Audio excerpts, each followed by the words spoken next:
سلام نعم يخونا بملا كورنا تعلم كينكم على توي حبريتات دقول زينة كتاتلو فتوات تعزبتي نقدامت شعات نحسك لتشحنا سرش من تنعمة مرات زوادرنا يم الزينات حيزنا قريبنا لنا نسنا يمكت تالكم بمعدام بقطتنا بزرزر زينة كنسقركم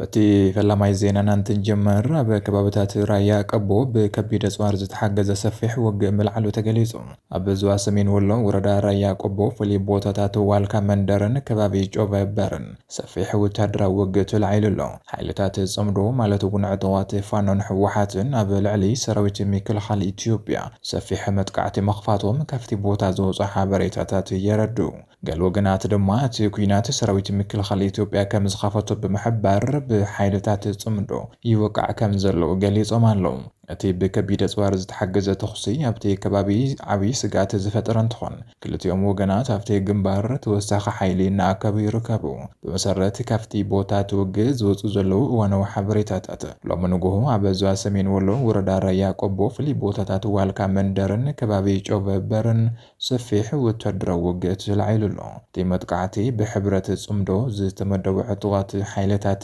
ፋኖን ሕወሓትን ኣብ ልዕሊ ኣብቲ ከባቢ ዝርከብ ሰራዊት ምክልኻል ኢትዮጵያ ዝተኻየደ ምዃኑ እቲ ዝወፁ ሓበሬታ ይረድእ። ሎሚ ንግሆ ዝተጀመረ ውግእ ብከቢድ ኣጽዋር ዝተሓገዘ ምዃኑ ዝሓበሩ ፍልፍላት እቲ ናይ ከቢድ ብረት ተኹሲ ኣብቲ ከባቢ ኣብ ልዕሊ ዝርከቡ ነበርቲ ዓብዪ ናይ ስጋት ሃዋህው ፈጢሩ ይርከብ። ብተወሳኺ ክልቲኦም ተፋለምቲ ወገናት ኣብቲ ናይ ውግእ ቦታ ተወሳኺ ናይ ሰብን ኣጽዋርን ሓይሊ እናኣከቡ በምህላኦም እቲ ምስፋሕ ናብ ዝገደደ በርኪ ይዓብዮ ከም ዘሎ ይግለጽ ኣሎ። እዚ ኣብ ራያ ቆቦ ዝተልዓለ ሓድሽ ናይ ኩናት ምዕባለ ኣብቲ ዞባ ዘለዉ ወተሃደራዊ ወጥሪ ናብ ዝለዓለ በርኪ ዘሸጋገረ ኮይኑ ኣብ ልዕሊ ናይቲ ከባቢ ሲቪላዊ ህዝቢ ልዑል ናይ ድሕንነት ስጋት ፈጢሩ ይርከብ።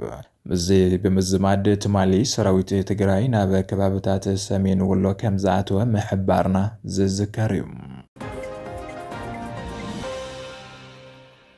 ድሮን ዝገዛእናዮ ንጸረ ሰላም ሓይልታትን መውቃዕዮ ክብል ፊልድ ማርሻል ብርሃኑ ጁላ ብዝተዛረበሉ እዋን ኣብ ከባቢታት መቐለ ሰፊሕ ምንቅስቓስ ድሮን ከም ዝሓደረ ተገሊጹ። ኣብ ራያ ቆቦ ብከቢድ ኣጽዋር ዝተሓገዘ ናይ ውግእ ድልውነት ምህላው ኣብ ዝግለጸሉ ዘለዋን ኣብ መቐለ ድማ ሰፊሕ ናይ ድሮናት ምንቅስቓስ ምርኣዩ ተገሊጹ። ብተመሳሳሊ ምስቲ ኣብ ቆቦ ዘሎ ኩነታት ተኣሳሲሩ ሎሚ ነሓሰ 9 2018 ዓ.ም ካብ ባህር ዳር ናይ ድሮን ናቁጣታት ዝተበገሳ ድሮናት ኣብ ከባቢታት ለማጣ ኮረም ወጀራት ዛታን ከባቢኡን ይንቀሳቐሳ ምህላውን ተሓቢሩ። ሎሚ ካብ ሰዓት 6 ናይ ሌሊት ጀሚሩ ኣብ ከተማ መቐለ ናይ ድሮናት ምንቅስቓስ እናተረኣየ ምህላው ካብቲ ቦታ ዝበጽሑን ሓበሬታታት የረድኡ። በመሰረት ካብቲ ቦታ ዝወፁ ዘለዉ እዋናውን ሓበሬታታት ሎሚ 9 ነሓሰ 2018 ዓ.ም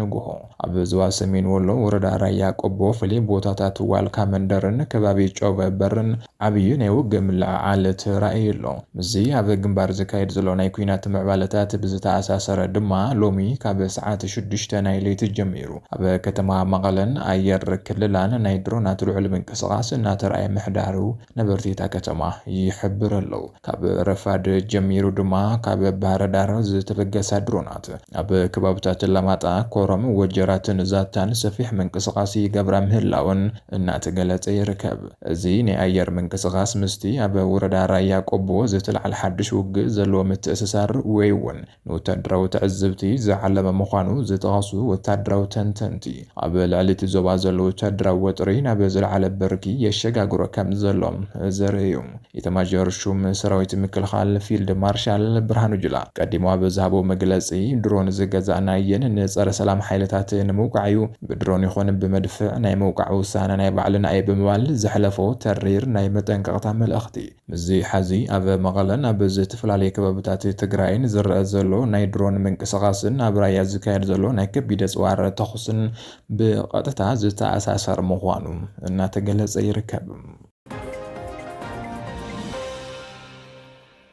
بخالي الزينا بوليس تجراي كم زتبتنن بأرمي كم زتودبن تجليزو أبلاتي بوليس تجراي نابا جنبار تلاقيهم زبل حبريتا بزوز اللزلون كوميشن بوليس تجراي دلونتو لعل مخان فليت الله 95 ميتاوي أبلاتي بوليس تجراي نابا جنبار تبهايلوم كم زتودون أرمي سوعنا كلتن زتبهال حدش ودابة بأبلاتي بوليس تقبل نتسينو يبتاتن كم زلون فلفلات حبيرم أتي أرمي سوعن كلتن زتبهال ودابة بكونوريل جبرسلاسي بلاي نكمرح موسانو بأبلات بوليس تقاوم كم زيقات أمون بركة زبالو كاب سرحم وزاي ناخون مهلا من تقليزهم كوميشنر جنرال حداغوس يمبوغانو بوليس تيغراي اب كلن زواتات صنوع ناي مخاتا حيل خوينون مزلاق زري زلو مرالو دلو نتن قومونان لعل مخانو غليصلو كاب زتفلالي فلفلات زوصو زلو حابريتاتات كم زحبرو لعلي 95 ميتاويت زخونو ابالات بوليس تيغراي ناب جنبار نكوفرو تغيرلو مزيب زتاساسر دما ارمي سو عنكلتن زتباله حدش ودابه زتطايشن تخون ابو نتي بغبن قتلت زود هفتو زترطر كونريل جبرسلاسي بلاي نكمرح موسانو دما بابالاتي بوليس مولو بمولو تقبالنت فايرخبن بز مخنيات دما بركت زبولو ابالاتي بوليس كاب سرحم وصا بمخان نبز مرص وكبابتات ناتبتنو كم زركبو تزوز حبريتا يرد بخالي وغني كوميشنر جنرال كوميشن بوليس تግራይ يحدغسيم اب كلن زواتات زركب هزواو بوليس تግራይ صنع حيل مخاتا كوينون مزلاق زرئ زلو مرالاو دلونت لعل مخانو ገሊጽሎ ኮሚሽነር ጀነራል ሕደጎስዩም መቀጸልታቲ ኣብ ካልኦት ዘዋታት ዝረአ ዘሎ ናይ ዕዮ ጻንሒት ኣብ መድረኽ ምይይጥ ኣባላትን ኣመራርሓን መምርሒ ፖሊስ ዞባ ማእኸል ተራኺቡ ኣብ ዝሃቦ ኣንፈት ካብ ክልል ክሳብ ጣብያ ዘሎ ማሕበር ፖሊስ ትግራይ መንግስቲ ዘቕሞጥ ኣንፈት መኻተ ተኸቲሉ ብጽንዓትን ወነን ግቡእን ምፍጻም ዘርኢ ዘሎ ኩሉ መዳውድሉነት ዝናድ ምዃኑ ስሚሩሉ بمسارة الزبزاب كوميشن بوليس تግራይ ፖሊስ ውሽጣውን ግዳማውን ሰላም ህዝቢ ንምውሓስ ዘርኢ ዘሎ ኩሉ መዳውድሉነት መረጋገጺ ህዝባውነቱ መፈጻም ዝተጣየሸሉ ተልእኾን ምዃኑ ኮሚሽነር ጀነራል ሕደገ ገሊጹሎ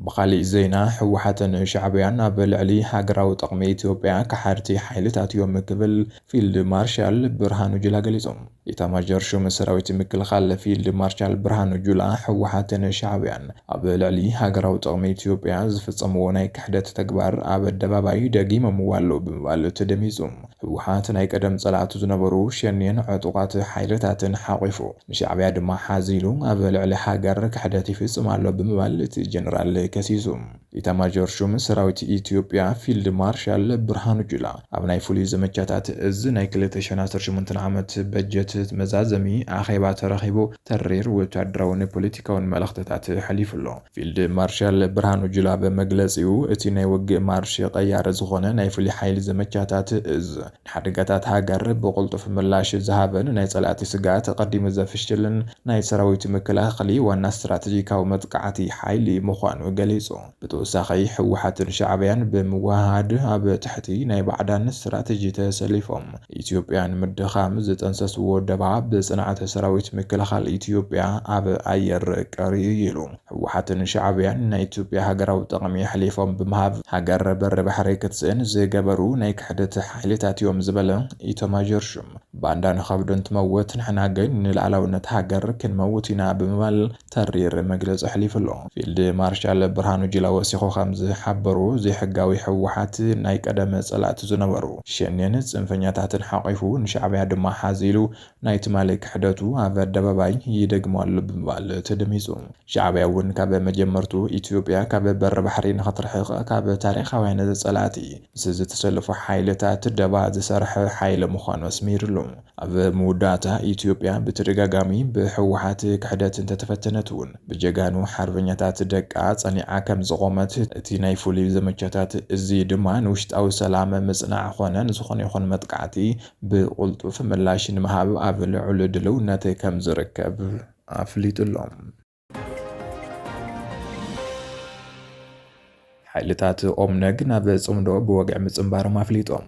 ኣቦ ወንበር ግንባር ናጽነት ኦጋዴን ኦብነግ ዶክተር ዓብድራሕማን መዲ ኣብ ኬንያ ብዝተኻየደ ኣኼባ ብምርካብ ውድቦም ናብ ናይ ፖለቲካውን ወታደራውን ሕብረት ጽምዶ ብወግዒ ምጽምባር ኣፍሊጦም። ምጽምባር ኦብነግ ነቲ ኣብ ልዕሊ መንግስቲ ፌደራል ዝተዳለወ ናይ ሓባር ናይ ተቃወምቲ ሓይልታት ሕብረት ጽምዶ ዝበለጸ ዘጠናኸረ ምዃኑ ተገሊጹ ኣሎ። ብመሰረት ካብቲ ቦታን ካብቲ ኣኼባን ዝውፁ ዘለዉ ሰበር ሓበሬታታት ግንባር ነጻነት ኦጋዴን ኦብነግ ናብቲ ናይ ተቃወምቲ ሓይልታት ሕብረት ዝኾነ ጽምዶ ብወግዒ ተጸምቢሩሎም። ኣቦ ወንበር ኦብነግ ዶክተር ዓብድራሕማን መዲ ኣብ ሃገረ ኬንያ ብዝተኻየደ ናይቲ ሕብረት ላዕለዋይ ኣኼባ ብኣካል ብምርካብ ውድቦም ናብቲ ጽምዶ ምጽምባሩ ብወግዒ ኣውጆም ኣለዉ። እዚ ናይ ኦብነግ ናይ ጽምዶ ምጽምባር ዝመጽእ ዘሎ ዝተፈላለዩ ናይ ፖለቲካን ዕጡቓት ሓይልታትን ኣብ ልዕሊ ስርዓት ኢትዮጵያ ሓበራዊ መርገጺ ብምሓዝ ፖለቲካውን ወታደራውን ምንቅስቓሳት እናገበሩ ኣብ ዝርከበሉ እዋን እዩ። ቀዲሙ ዝተፈላለዩ ናይ ክልላት ተቃወምቲ ውድባትን ሓይልታትን ናብዚ ሕብረት ክጽምበሩ ዝጸንሑ እንትኾኑ ሓዚ ናይ ኦብነግ ምጽምባር ድማ እቲ ሕብረት ኣብ ክልል ሶማሌን ኣብ መላእ ሃገርን ዘለዉ ናይ ፖለቲካን ወታደራውን ጽልዋ ናብ ዝለዓለ ብርኪ ዘዕበዮ ምዃኑ ተንተንቲ የብርሁ። እዚ ኣብ ኬንያ ዝተገበረ ናይ ጽምዶ ምስምማዕ ናይ ኦብነግ ምጽምባርን ኣብ መንጎ ዝተፈላለዩ ናይ ፖለቲካ ሓይልታት ዘሎ ናይ ሓባር ውዳበ እናጠናኸሮ ዝኸይድ ዘሎ ምዃኑ ዘርኢ ኮይኑ ኣብቲ ዞባን ኣብ መላእ ሃገርን ዘሎ ናይ ፖለቲካዊ ስልጣን ወጥሪ ናብ ሓዱሽ ምዕራፍ ዘሸጋገር ምዃኑም ተገሊጹሎም።